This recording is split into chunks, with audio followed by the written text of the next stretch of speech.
High friends, good bad ugly படத்துக்காக again Isaignani Ilaiyaraaja அவர்கள் வழக்கு தொடர்ந்திருக்காரு. படம் ரிலீஸ் ஆனப்ப இந்த மாதிரி வழக்கு போட்டாரு.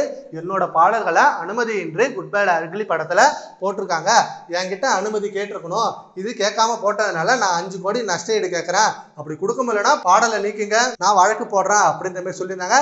அண்ட் அதுக்கப்புறம் நம்ம குட் பேட் அக்லி படத்தோட ப்ரொடியூசர் சைட்லேருந்து நாங்கள் ரைட்ஸ் கரெக்டாக தான் வாங்கிட்டோம், ரைட்ஸ் வாங்கினதுக்கான ஆதாரம் இதுதான் அப்படின்னு சில சர்டிஃபிகேட்டு ரிலீஸ் பண்ணாங்க. அண்ட் அதோட அந்த பிரச்சனை முடிஞ்சது. ஆனா அப்படி இருந்தும் கங்கை அமரன் அண்ட் கஸ்தூரி ராஜா இவங்க எல்லாருமே எங்க பாட்டால தானே படம் ஓடுது, நீங்க எங்களுக்கு ரைட்ஸ் கேட்கணும்ல, இல்ல எங்களுக்கு பணம் தரணும்ல, இப்படிலாம் நிறைய பிரஸ் மீட்ல சொல்லிட்டு இருந்தாங்க. ஆனா அவங்க எல்லாருக்கும் நிறைய ஃபேன்ஸ் பதிலடி கொடுத்தாங்க.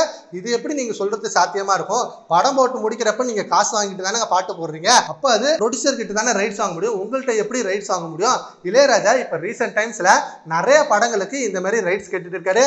ரஜினிகாந்தோட கூலி படத்தை டீசர் வந்தப்ப கேட்டாரு. அண்ட் அதே போல மலையாள படம் மஞ்சுமேல் பாய்ஸ் படம் வந்தப்ப இப்படிதான் பிரச்சனை பண்ணாரு. இப்படி ரீசெண்ட் டைம்ஸ்ல இளையராஜா அவர்கள் பண்றதுனால சோசியல் மீடியால அவருக்கு சில அவமதிப்பு ஏற்படுத்திட்டு தான் இருக்கு. அண்ட் இந்த பிரச்சனை கொஞ்ச நாளா அமைதியா இருந்தது. அண்ட் நேத்து திரும்ப இந்த பிரச்சனையை உருவாக்கி இருக்காங்க. நான் அப்ப கேட்டப்ப என்கிட்ட சரியான பதில் யாரும் சொல்லல, யாரோ உரிமையாளர் வாங்கியிருக்காங்கன்றாங்க. அந்த உரிமையாளர் யாரு, அவங்க பேர் என்ன அப்படின்னு கூட என்கிட்ட சொல்லல.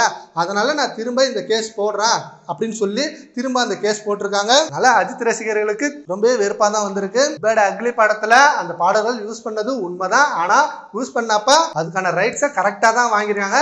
ஜி பிரகாஷ் ஆல்சோ அதை சொல்லியிருக்காரு, நாங்க ரைட்ஸ்லாம் வாங்கி தான் யூஸ் பண்ணோம், ஆக்சுவலா எனக்கு பழைய பாடல்கள் போட எந்த ஒரு தேவைப்படல, ஆனா அந்த இடத்துல அந்த பாட்டு தேவைப்பட்டது, டைரக்டர் ப்ரொடியூசர் இப்படின்னு அவங்களும் விருப்பப்பட்டதுனால நானும் ஓகேன்னு சொன்னேன், இதனால எந்த ஒரு பிரச்சனையும் இல்லையே, இப்ப நாங்க பாடல் போட்டா அவங்களுக்கு தானே பெருமை, நாங்க அதே போல உரிமை எல்லாம் வாங்கிட்டோம், பட் இருந்தாலும் இப்படி ஒரு பிரச்சனை வரதுன்றது எங்களுக்கு ஆச்சரியமா தான் இருக்கு அப்படின்னு ஜி பிரகாஷ் சொல்லியிருக்காரு. அண்ட் அகைன் இப்ப இந்த கேஸ் செப்டம்பர் 8 or 9 அன்னைக்கு கோர்ட்டுக்கு கொண்டு வராங்க. பேட் அக்லி படத்து சைட்ல இருந்து அவங்களோட உரிமை வாங்கின சான்றிதழை அங்க சமர்ப்பிச்சுட்டாங்கன்னா இளையராஜா அவர்களுக்கு அது மிகப்பெரிய அவமானமா ஆகிடும். சர்வக ஃப்ரெண்ட்ஸ், இளையராஜா அவர்கள் திரும்ப இப்படி ஒரு கேஸ் போட்டிருக்காரு.